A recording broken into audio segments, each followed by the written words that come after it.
The Cross River State capital, Calabar, has witnessed yet another flooding following a heavy downpour on Wednesday, 6 April 2016.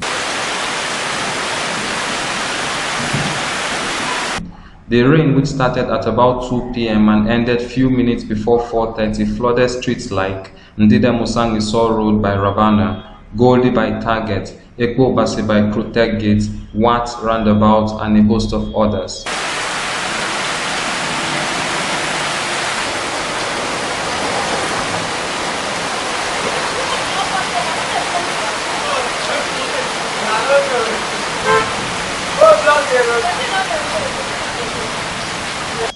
Cross-section of Crossivarians who spoke to our reporters on ground expressed worries about the increasing heavy downpour which leads to flooding, as they called on the relevant government authority to look into their aid.